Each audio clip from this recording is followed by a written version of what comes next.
ये कहानी भरतपुर गांव के शेट्टी परिवार की कहानी है, जिसमें हरिवंश शेट्टी अपनी पत्नी और 3 बेटियों के साथ रहता है। हरिवंश पेशे से इंजीनियर है और अपनी तीनों बेटियों को बहुत पढ़ा लिखा कर अपने पैरों पर खड़ा करना चाहता है। गांव के सभी लोग हरिवंश को बेटियों की पढ़ाई के बजाय उनकी शादियों के लिए पैसे जोड़ने की सलाह देते हैं, मगर हरिवंश शेट्टी अपनी मर्जी का मालिक है। वो किसी की नहीं सुनता सिवाय अपने। एक दिन अपने ऑफिस जाते हुए हरिवंश को रास्ते में उर्मिला चाची मिलती हैं। बेटा, मैंने तुम्हें मना किया था ना बेटियों को इतना पढ़ाने से, मगर मैंने सुना है तू उन्हें विदेश भेजने की तैयारी कर रहा है। हाँ चाची, आजकल के बच्चे पढ़े लिखे होते हैं और सब अपने पैरों पर खड़े होते हैं। मैं भी अपनी बेटियों को बहुत पढ़ाना लिखाना चाहता हूँ। एक बार अपने पैरों पर खड़ी हो जाए, उसके बाद शादी की सोचेंगे। मगर बेटा, उनकी शादी। ओफो चाची, अभी वो तीनों बहुत छोटी हैं। तुम उनकी चिंता मत करो, मैं हूं ना, मैं सब संभाल लूंगा। इतना कहकर हरिवंश अपने ऑफिस के लिए निकल जाता है। उसके ऑफिस पहुंचते ही उसे खबर मिलती है कि गांव में भूकंप आया है और सब बर्बाद हो गया है। हरिवंश वापस घर पहुंचता है और देखता है कि उसका पूरा गांव बर्बाद हो गया है। अरे ये सब क्या हो गया? मैं तो लुट गया, बर्बाद हो गया। अब कैसे सब हो पाएगा? मेरी बेटियां कैसे विदेश जाएंगी और आगे की पढ़ाई करेंगी? अजी, नुकसान तो पूरे गांव का हुआ है, मगर भगवान की कृपा है कि हम में से किसी को कुछ नहीं हुआ। सभी लोग जल्दी से जल्दी गांव को खाली कर दो। सरकार ने कहा है यहाँ अभी और बड़े भूकंप आने वाले हैं। देखते ही देखते पूरा गांव नदी पार करने के लिए इकट्ठा हो जाता है। सभी नदी के किनारे खड़े चिट्ठी का इंतजार करते हैं। वहीं हरिवंश शेट्टी का परिवार भी अपने नंबर का इंतजार करता है। हरिवंश किसी सोच में डूबा है, तभी उसके कंधे पर कोई हाथ रखता है। हरिवंश पलट कर देखता है तो वो डर जाता है। खून से लथपथ एक आदमी उससे कहता है, बहुत लंबा इंतजार करवाया है तूने, आखिरकार तू हमारी पकड़ में आ ही गया। हरिवंश उस आदमी को देखकर डर जाता है। वो आसपास देखता है, सभी लोग नॉर्मल हैं। ऐसा लगता है जैसे हरिवंश के अलावा किसी और को वो आदमी नजर ही नहीं आ रहा। कौन हो तुम और मेरा इंतजार क्यों कर रहे थे? आत्मा कुछ कहती कि तभी हरिवंश की सबसे छोटी बेटी उससे कहती है, पापा, हम कब से यहाँ इंतजार कर रहे हैं। सबका नंबर आ रहा है, मगर हमारा बोट में नंबर ही नहीं आ रहा। अब तो मुझे बहुत जोर से भूख भी लग रही है। क्या दिन देखने पड़ रहे हैं ना इंजीनियर। जब अपनों के साथ कुछ बुरा होता है ना, तो हमें कहीं चैन नहीं मिलता। सही कहा ना मैंने? मगर तुम हो कौन और मुझसे क्या चाहते हो? तभी हरिवंश की नजर नदी के बीचों बीच चल रही नाव पर पड़ती है, जहां से बहुत चीखों की आवाजें आ रही हैं। नाव नदी के बीच हिचकोले खाने लगती है। तभी हरिवंश की नजर नदी में कुछ आत्माओं पर पड़ती है, जो चिट्टी से कुछ लोगों को पानी में गिराने की कोशिश कर रहे हैं। जो आदमी नदी में गिरता जाता है, वो आत्माएं एक एक करके उनका गला मरोड़ती, तो कोई आत्मा किसी का खून पीती है। इतना भयानक मंजर देखकर हरिवंश मन में सोचता है, शायद इन आत्माओं को आदमियों से प्रॉब्लम है, इसीलिए ये सिर्फ आदमियों को मार रही हैं। अगर मैं मेरे परिवार के साथ गया तो ये मेरे साथ साथ उन्हें भी नुकसान पहुंचा सकती हैं, जो मैं बर्दाश्त नहीं कर सकता। इतना सोचते हुए हरिवंश वहां से उल्टा गांव की तरफ भागना शुरू करता है और उसके परिवार वाले उसे वापस आने को कहते हैं। अरे, वहाँ कहाँ जा रहे हैं आप? गांव में खतरा है, लौट आइए। हाँ पापा, वापस आ जाइए ना प्लीज। वहाँ मत जाइए, मत जाइए ना पापा, वापस आ जाइए ना। मगर हरिवंश किसी की नहीं सुनता और गांव के अंदर भाग जाता है। वो जैसे ही गांव में जाता है वो देखता है वहां कोई नहीं है, एकदम सन्नाटा छाया हुआ है। हरिवंश अपने उजड़े हुए गांव को चारों तरफ से देखता है। तभी उसे एक आत्मा उसकी ओर दौड़ती हुई नजर आती है। हरिवंश अपनी जान बचाकर वहां से भागता है। भागते भागते थक जाने के बाद हरिवंश एक सरकारी स्कूल की बिल्डिंग के बाहर बैठ जाता है।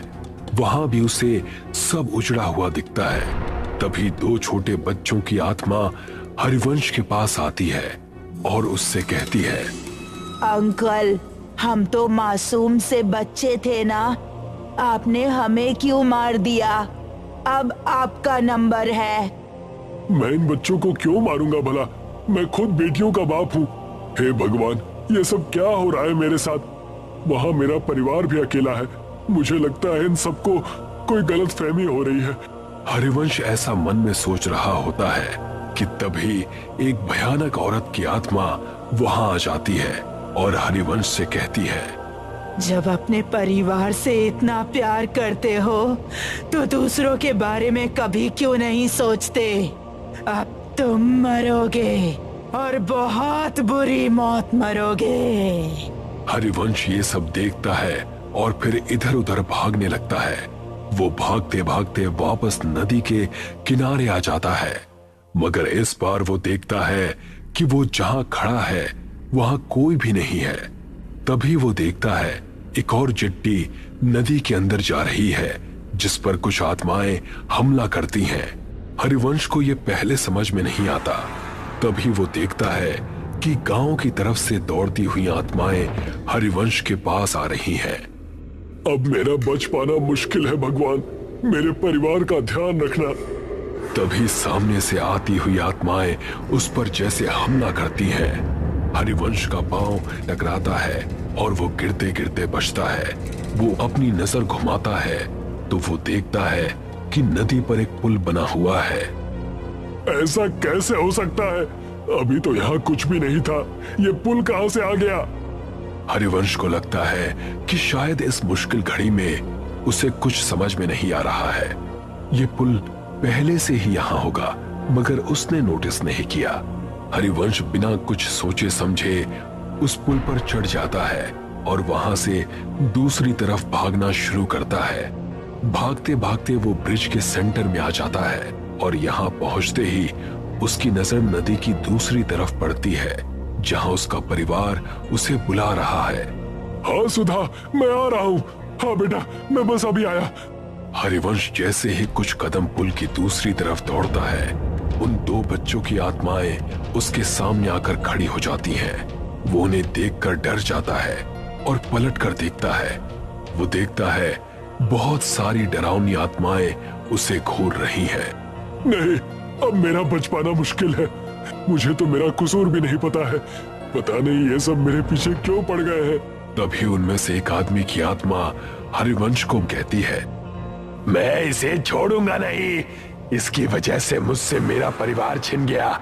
इस आदमी का जिंदा रहना बहुत खतरनाक है। अगर आज हमने इसे छोड़ दिया तो ना जाने ये कितने और लोगों को मौत के घाट उतार देगा। मुझे छोड़ दो। आप सबको कोई गलतफहमी हुई है। मैंने किसी का कुछ नहीं बिगाड़ा।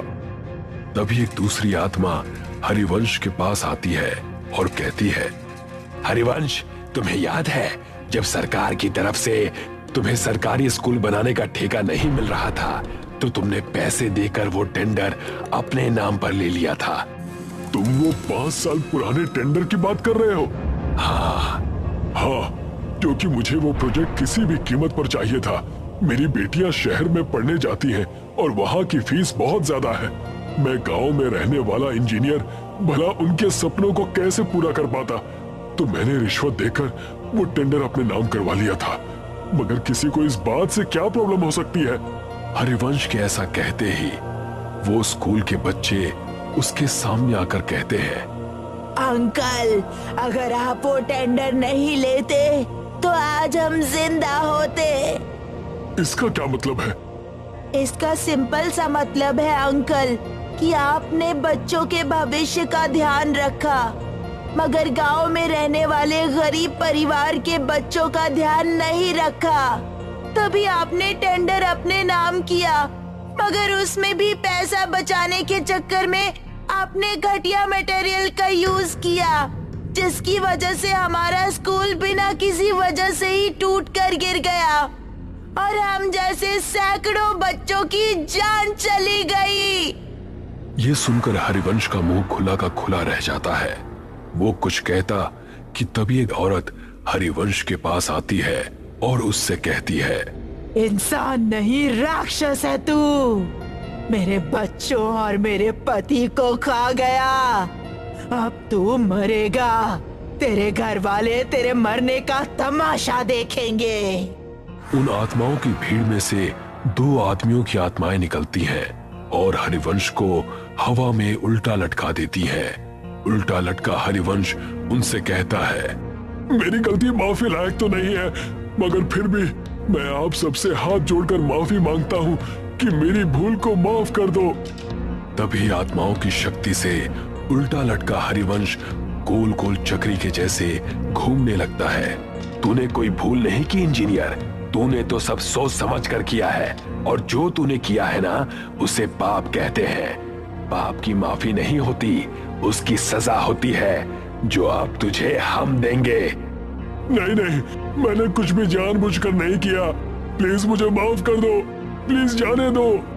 हाँ हाँ, आज तुझे इस दुनिया से भेजने ही तो आए हैं। तू शायद भूल रहा है इंजीनियर, तूने गांव का सिर्फ वो स्कूल ही नहीं बल्कि म्यूनिसिपल का हॉस्पिटल भी बनाया था। गांव में ऐसे कई छोटे बड़े प्रोजेक्ट हैं जो तूने पूरे किए थे। और हाँ, आज जो ये तू इस ब्रिज में झूल रहा है ये भी तो तूने ही बनाया था।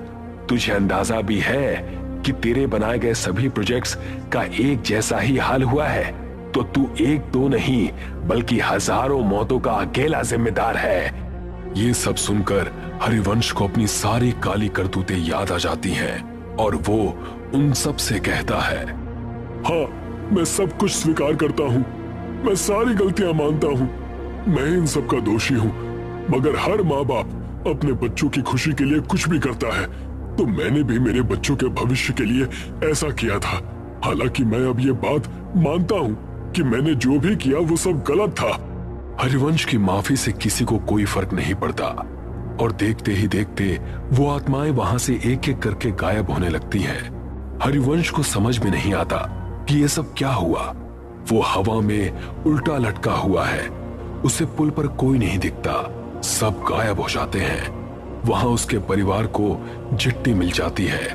वो दूर से ही अपने परिवार को नदी की दूसरी तरफ जाते हुए देखता है। जिस ब्रिज के ऊपर वो उल्टा लटका है वो ब्रिज भी धीरे धीरे गायब हो रहा है। हरिवंश जैसे ही खुद को खुले आसमान के नीचे नदी के बीचों बीच उल्टा लटका हुआ देखता है, वो देखता है कि उसके आसपास उसी की तरफ बाकी की आत्माएं भी उल्टी लटकी हैं। वो उन्हें देखकर डर जाता है।